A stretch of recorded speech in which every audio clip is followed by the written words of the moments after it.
रमा भक्ति चैनल में आपका स्वागत है। आज मैं आपको जया एकादशी व्रत की कथा सुनाने जा रही हूँ।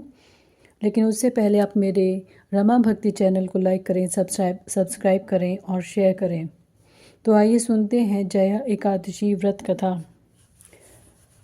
श्री कृष्ण भगवान बोले, हे राजन, माघ मास की शुक्ल पक्ष एकादशी का नाम जया है। इस एकादशी के व्रत से मनुष्य भूत प्रेत पिशाच आदि की योनि से छूट जाता है। अतः इस एकादशी के व्रत को विधि पूर्वक करना चाहिए। हे राजन, मैं एक पौराणिक कथा कहता हूँ, उसे सुनिए।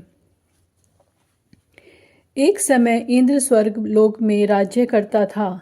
वहाँ अमृत का पान कर नंदवन में अप्सराओं के साथ आनंद पूर्वक क्रीड़ा करता था। एक समय इंद्र अपनी इच्छा अनुसार अप्सराओं के साथ रमण कर रहा था और उन्हें नचा रहा था। उस समय गंधर्व गान कर रहे थे। वहाँ गंधर्वों में प्रसिद्ध पुष्पदंत तथा उसकी लड़की चित्रसेन की स्त्री मलिन, यह सब थे। उस जगह मलिन का लड़का पुष्पवान और उसका लड़का माल्यवान था।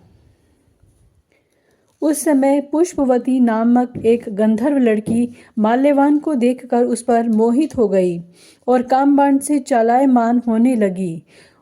उसने अपना रूप, सौंदर्य, हाव भाव आदि के द्वारा माल्यवान को वश में कर लिया। हे राज ऋषि, वह पुष्पवती अत्यंत सुंदर थी। उसके लक्षण अत्यंत सुंदर थे। पुष्पवती की ऐसी सुंदरता को देखकर माल्यवान भी उसके ऊपर मोहित हो गया। अतः ये दोनों कामदेव के वश में हो गए। परंतु फिर भी इंद्र के बुलाने पर नाच गाने के लिए जाना पड़ा और अप्सराओं के साथ अपना गान शुरू किया। यद्यपि वह नाच रही थी, परंतु कामदेव के प्रभाव से उसका उसमें मन नहीं लग रहा था और अशुद्ध गाने लगी। उसके भाव भंगिमाओं को देखकर इंद्र ने उसके प्रेम को समझ लिया और श्राप दे दिया कि हे पुष्पवती, मेरी आज्ञा का उल्लंघन करने वाले मूर्खों, तुमने मेरा अपमान किया है। इसलिए तुम स्त्री पुरुष के रूप में मृत्युलोक में जाकर पिशाच का रूप धारण करो और अपना कर्म फल भोगो। इंद्र का श्राप सुनकर वे अत्यंत दुखी हुए और हिमालय पर पिशाच बनकर दुखपूर्वक अपना जीवन व्यतीत करने लगे।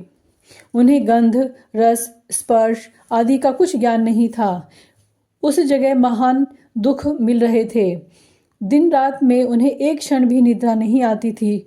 उस स्थान पर अत्यंत सर्दी थी, जिसके कारण उनके रोमांच खड़े हो गए।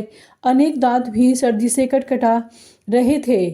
एक दिन पिशाच ने अपनी स्त्री से कहा, न मालूम हमने पिछले जन्म में कौन कौन से पाप किए हैं जिससे हमें इतनी दुखदाई यह पिशाच योनि प्राप्त हुई है।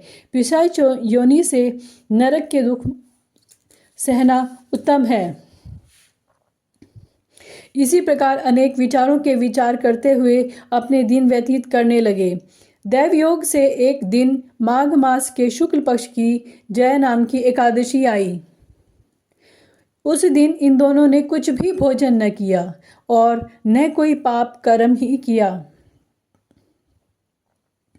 उस दिन केवल फल फूल खाकर दिन व्यतीत किया और महान दुख के साथ पीपल के वृक्ष के नीचे बैठ गए। उस समय सूर्य नारायण अस्ताचल को जा रहे थे। वह रात्रि इन दोनों ने एक दूसरे से सटकर बड़ी कठिनता से काटी। दूसरे दिन प्रातःकाल होते ही भगवान के प्रभाव से इनकी देह छूट गई और अत्यंत सुंदर अप्सरा को गंधर्व की देह धारण करके तथा सुंदर वस्त्र तथा आभूषण से अलंकृत होकर स्वर्गलोक को चले गए। उस समय आकाश में देवगण तथा गंधर्व उनकी स्तुति करने लगे। नागलोक में जाकर इन दोनों ने देवराज इंद्र को प्रणाम किया और इंद्र को भी इनका अपने प्रथम रूप में देखकर महान आश्चर्य हुआ और इनसे पूछने लगे कि तुमने अपनी पिशाच देह से किस प्रकार छुटकारा पाया है, वो सब बताइए। इस पर माल्यवान बोले कि हे देवेंद्र, भगवान विष्णु के प्रभाव तथा जया एकादशी के व्रत के पुण्य से हमारी पिशाच योनि छूटी है। इंद्र बोले, हे माल्यवान, एकादशी व्रत करने से तथा विष्णु के प्रभाव से तुम लोग पिशाच की देह को छोड़कर पवित्र हो गए हो और हम लोगों के भी वंदनीय हो गए हो, क्योंकि शिव तथा विष्णु भक्त हम लोगों के वंदना करने योग्य हैं। अतः आपको धन्य है। अब तुम पुष्पवती के साथ विहार करो। हे युधिष्ठिर, इस जया एकादशी के व्रत करने से समस्त कुयोनि नष्ट हो जाती है। जिस मनुष्य ने इस एकादशी का व्रत किया है उसने मानो सब तप, यज्ञ और दान आदि किए हैं। जो मनुष्य भक्ति पूर्वक जय एकादशी व्रत करते हैं वे अवश्य ही सहस्र वर्ष तक स्वर्ग में निवास करते हैं। इस प्रकार यह जय एकादशी की व्रत कथा समाप्त हुई और आखिर में आपसे निवेदन है कि आप मेरे रमा भक्ति चैनल को लाइक करें, सब्सक्राइब करें और शेयर करें और कमेंट में जय श्री कृष्णा लिखना न भूलें। धन्यवाद।